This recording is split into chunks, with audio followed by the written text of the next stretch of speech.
Nah, ini diimbangi juga dengan pertumbuhan penyaluran kredit. Sobat Cuan, kalau kita analisa saham perbankan, bukannya aplikasi BSI ya yang bermasalah, Kak? Iya, BSI itu BRIS kode sahamnya, bagi Zal. Nah, mungkin banyak teman-teman yang masih bingung. Jadi BRIS itu nama kode emitennya karena dulu yang listing di bursanya itu Bank Rakyat Indonesia Syariah, tapi setelah merger namanya berubah jadi BSI, tapi kode sahamnya tetap BRIS, kayak gitu. Lanjut, dana pihak ketiganya itu pertumbuhan kreditnya di sini di bagian aset itu mengalami pertumbuhan, tapi sebenarnya kecil aja Sobat Cuan, nggak, sekitar cuma 1,5%-an ya. Kalau kita analisa saham perbankan, Sobat Cuan, kita jangan hanya lihat pendapatan bunga atau laba bersihnya aja, tapi kita harus juga lihat pertumbuhan dana pihak ketiga. Kenapa? Karena ya bank itu bisnisnya kan mengumpulkan dana nasabah dari masyarakat. Kalau dana pihak ketiganya bertumbuh atau makin banyak, tentunya makin banyak yang bisa disalurkan menjadi penyaluran kredit. Lalu yang kedua, kita harus lihat juga penyaluran kreditnya itu bertumbuh atau tidak. Kan yang bagusnya adalah penyaluran kreditnya bertumbuh ya. Jadi jangan cuma bunganya aja yang naik tapi volumenya tetap, tapi penyaluran kreditnya juga harus ikutan naik dalam jangka panjang gitu. Artinya apa? Artinya ya banyak yang mau ambil pinjaman sama bank ini gitu. Kalau dilihat dari dana pihak ketiganya itu sebenarnya sama aja ya, nggak ada pertumbuhan. Untuk dana pihak ketiga ini menandakan berarti BSI itu masih belum bisa membuktikan untuk menggayat nasabah baru.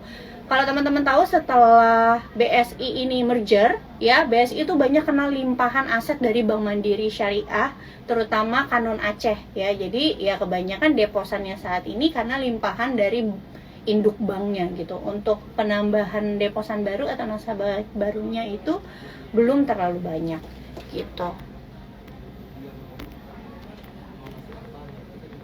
Oke, WSBP Waskita gimana Kak? Tadi Waskita udah dibahas, nanti bisa tonton siaran ulangnya di Instagram Shop Cuan.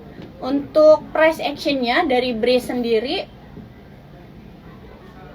saat ini berada di area resistance, Sobat Cuan. Di area resistance, untuk Sobat Cuan yang mau berinvestasi jangka panjang, menurutku bisa wait and see dulu.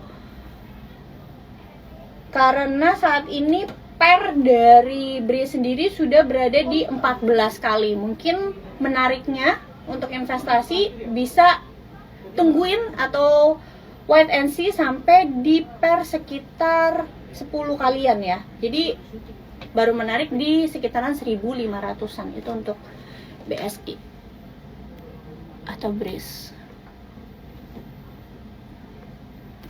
Oke, lanjut. Nih karena banyak yang NISP kemarin laporan keuangan kuartal satunya bagus ya teman-teman. Jadi banyak yang nanyain terkait NISP. Aku buka laporan keuangannya dulu ya.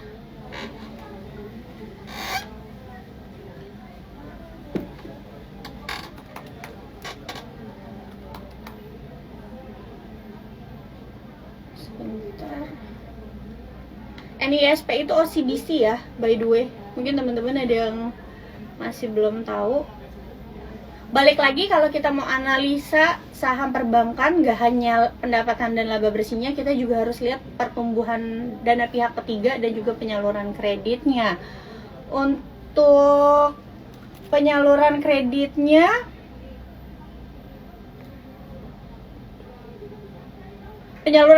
sebenarnya turun loh Sobat Cuan untuk NISP, tapi yang aku tahu dia kenapa bisa laba bersihnya itu bertumbuh karena bunganya ya, bunga yang ditetapkannya itu pendapatan bunganya itu tumbuh banyak. Ini mungkin ada pengaruh dari kenaikan suku bunga ya. Jadi volume penyaluran kreditnya sama, tapi pendapatan bunganya tinggi. Itu karena kenaikan suku bunga seperti yang kita tahu belakangan ini, dan mungkin kasanya juga bertambah lebih banyak gitu. Dana pihak ketiganya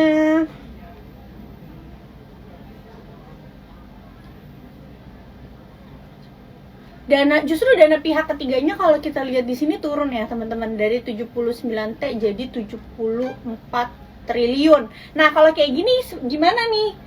Kalau kayak gini nanti hati-hati kalau misalnya Bank Indonesia turunin suku bunga Sobat Cuan, misalnya di akhir tahun nanti ya, menjelang akhir tahun, kalau turunin suku bunga bisa jadi pendapatan bunga dari NISP bisa lebih rendah daripada kuartal 1 2023. Jadi kita nanti bisa lihat di kuartal 3 dan kuartal 4 2023 kalau Bank Indonesia sampai turunin suku bunga dan turunin suku bunganya berkali-kali, tentu ini akan mempengaruhi pendapatan bunga dari NISP. Apakah sekarang layak untuk diinvestasi? Meski sekarang valuasinya masih cukup rendah, tapi secara price actionnya sudah nggak menarik Sobat Cuan ya. Karena ini kalau dalam technical analysis namanya parabolik. Kalau naiknya kayak gini, kita tuh belum tahu supportnya di mana. Takutnya nanti ketika koreksinya dalam. Jadi menurut pandanganku lebih baik wait and see dulu gitu.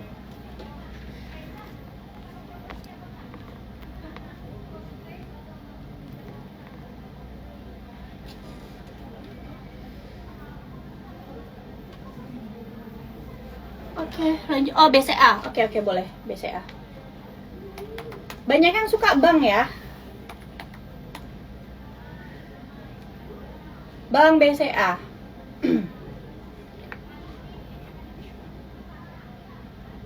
BCA tuh kalau secara valuasi Sobat Cuan sebenarnya nggak terlalu murah. Dia itu bank yang valuasinya premium ya, tapi dia punya market cap juga paling besar. Ya mungkin alasan dia jadi bank yang punya valuasi paling premium itu karena pertama kasanya dia itu paling rendah di antara bank-bank lain gitu ya. Kasanya itu sampai 75%. Kasa itu adalah simpanan murah, kayak kita nabung di rekening biasa, itu namanya kasa. Emang kalau kasa yang tinggi tuh bagusnya apa sih buat perbankan gitu?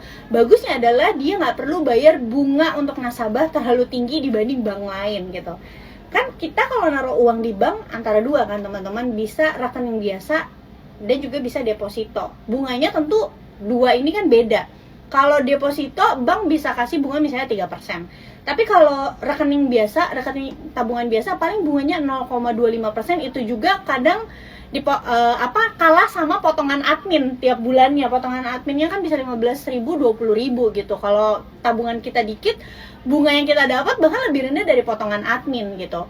Nah, bank itu kalau misalnya dia simpenan tabungan biasanya itu lebih gede, tentunya dia bayar bunga ke nasabah lebih dikit kan gitu, dibanding bank yang punya nasabah deposito lebih banyak. Contohnya kayak apa? Kayak Bank BRI, dia punya nasabah itu lebih banyak yang taruh di deposito daripada rekening biasa. Tapi kenapa BRI punya net interest margin tetap tinggi juga, nggak kalah sama BCA? Karena BRI punya bunga kredit juga lebih tinggi gitu. Dia kan soalnya penyaluran kreditnya ke mikro. Biasanya kalau kredit mikro itu memang bunganya lebih tinggi. Keunggulan BCA karena dia bayar bunga nasabah lebih rendah, maka dia juga bisa kasih bunga kredit yang lebih rendah. Perhatiin deh teman-teman, buat dapetin kredit ke bank BCA itu susah banget, kayak KPR, kredit usaha dan lain-lain. Tapi kalau kita bisa dapet, itu bunganya cenderung lebih rendah daripada bank lain. Nah itulah keunggulannya, itu kenapa BCA bisa jadi raja di Indonesia gitu. Terutama juga kekuatan brandnya ya, economic mode-nya itu sangat kuat. Dia punya jaringan ATM yang banyak, terus merchant yang bekerja sama juga sangat banyak gitu. Jadi kalau misalnya ditanya BCA tuh masih oke nggak sih untuk investasi? Tergantung harga belinya ya. Tapi kalau kita mau nawarnya terlalu rendah juga malah jadi nggak dapet gitu untuk BCA. Mungkin banyak orang yang takut invest di BCA dari 2-3 tahun lalu bilang BCA udah mahal, tapi pada akhirnya BCA-nya naik terus, bahkan all time high. Jadi untuk BCA boleh beli, tapi jangan beli di valuasi terlalu mahal, tapi nggak bisa juga nungguin terlalu murah. Nah bingung kan tuh. Kalau aku biasanya tipsnya adalah kalau mau mulai investasi di BCA ya, bisa pakai dollar cost averaging, tapi ketika harga sahamnya itu menyentuh PBV 4 kali. Itu ya menurutku wajarnya. Kita nggak bisa harapin BCA di PBV 1 kali, misalnya kayak Bank BNGA gitu. Karena jelas-jelas berbeda gitu kinerjanya. Jadi tips dari aku, tungguin aja BCA ketika dia berada di PBV 4 kali. Kalau sekarang PBV-nya itu di 5 kali. Artinya menurutku ya, harga saham dari BCA saat ini itu masih over value. Mungkin baru menariknya itu sebenarnya kalau untuk investasi di bawah harga 8.000 Sobat Cuan. Tapi balik lagi, kalau kalian menghitung dan sudah menganalisa dan kalian rasa oh nggak apa-apa kok beli di harga 8.000 gitu untuk jangka panjang, ya nggak apa-apa juga. Tapi kalau misalnya tanya aku akan lebih pede untuk investasi di BCA ketika PBV-nya itu menyentuh PBV 4 kali atau di bawah harga 8.000 gitu. Oke, satu lagi pertanyaan terakhir ya. Ini mungkin FBR, Kak, bahas masalah perkebunan. Kenapa setiap lebaran harga sawit selalu turun? Oke. Ini pertanyaan terakhir, Sobat Cuan. Gini, kalau sawit itu kan menyangkut harkat banyak orang kan, masyarakat Indonesia, karena masih banyak banget yang bergantung sama minyak sawit. Kalau misalnya lagi lebaran harganya mahal, nanti inflasinya kita bisa naik. Ketika inflasinya, ya tiap lebaran inflasi pasti naik ya, tapi inflasinya bisa naik lebih tinggi lagi.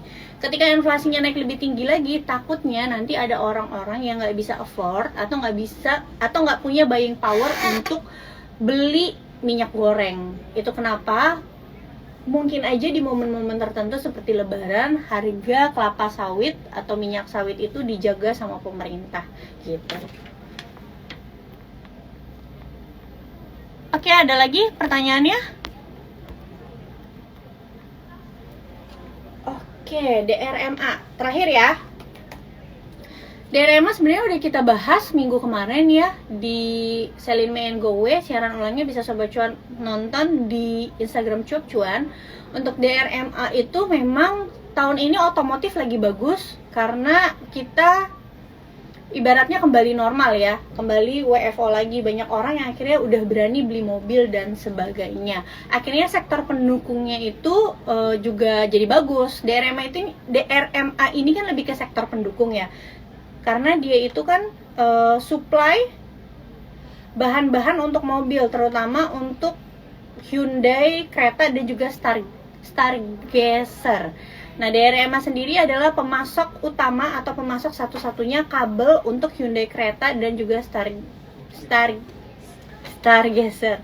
Dan tahun ini juga mau ada kerjasama baru, bukan mau ada sih, sudah bekerja sama dengan Daihatsu untuk mobil keluaran Daihatsu yang terbaru gitu.